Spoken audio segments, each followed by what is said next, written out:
PM Modi के अब रूस पहुंचते ही इस बात के आसार लगाए जाने लगे हैं कि रूस यूक्रेन जंग अब थम जाएगी। गले लगे भावुक हुए दोनों मुल्कों के लोग। चलिए चलते हैं, जानेंगे खबर को विस्तार से।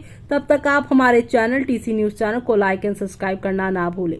क्या बीते करीब 2.5 साल से चल रहे रूस यूक्रेन युद्ध के अब थमने के आसार दिखने लगे हैं? क्या पीएम मोदी नरेंद्र मोदी के एक बार फिर रूस जाने से स्थिति में काफी बदलाव होगा? क्या अब रूस ये युद्ध बंद करने की योजना पर काम करने लगा है? ये कुछ ऐसे सवाल है जिसके बारे में सीधे तौर पे तो कुछ नहीं कहा जा सकता, लेकिन बीते कुछ दिनों में रूस के रूप को यहाँ पर और रुख को देखते हुए कहा जा सकता है, इसकी संभावना से इनकार भी नहीं किया जा सकता है। दरअसल 26 फरवरी साल 2022 में जारी इस जंग में अब तक बड़ी तबाही देखी है। इस जंग का असर पूरी दुनिया पर पड़ा है। यूरोप सहित दुनिया के तमाम देशों में ऊर्जा की किल्लत देखी गई है। भारत पर भी इस जंग का व्यापक असर हुआ है, लेकिन बीते कुछ महीनों से भारत, खासकर पीएम नरेंद्र मोदी ने इस जंग को खत्म कराने की लगातार कोशिश की है। वो रूसी राष्ट्रपति व्लादिमीर पुतिन और यूक्रेनी राष्ट्रपति जेलेंस्की से मुलाकात करने उनके देश गए।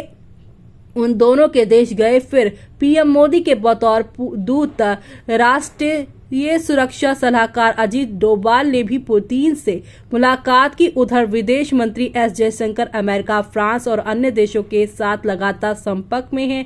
इन तमाम कोशिशों का अब असर दिखने लगा है। प्रधानमंत्री नरेंद्र मोदी एक बार फिर रूस जाने वाले हैं। वो ब्रिक्स देशों के यहाँ सम्मेलन में भाग लेने मास्को जा रहे हैं। इससे पहले वो जुलाई में मास्को गए थे। इसके कुछ दिनों बाद अगस्त में वो यूक्रेन गए थे। इस बार रूस अगले सप्ताह ताजिकिस्तान के कजान शहर में 16वें वार्षिक ब्रिक्स शिखर सम्मेलन की मेजबानी कर रहा है। प्रधानमंत्री नरेंद्र मोदी 22 से 23 अक्टूबर तक दोनों होने वाले इस शिखर सम्मेलन में भाग लेंगे। मिस्र, इथियोपिया, ईरान, सऊदी अरब और संयुक्त अरब अमीरात यूएई के शामिल होने के बाद ये समूह का पहला शिखर सम्मेलन होगा। ब्राजील, रूस, भारत, चीन और दक्षिण अफ्रीका ब्रिक्स के मूल सदस्य देश है। ऐसे में अब इस पर आपका क्या कहना है? हमें कमेंट बॉक्स में कमेंट करके बताना बिल्कुल भी ना भूलें, क्योंकि रूस और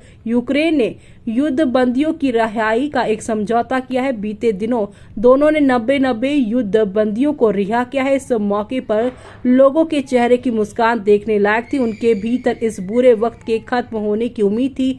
वो अपने जीवन साथियों और परिवार वालों से मिलकर बेहद खुश नजर आ रहे थे और इसकी कहीं ना कहीं पीएम मोदी की यहाँ पर वजह बता रहे हैं कि उनकी यहाँ पर जो पुतिन के साथ दोस्ती है उसका असर है कि युद्ध कहीं ना कहीं थमता हुआ नजर आ रहा है।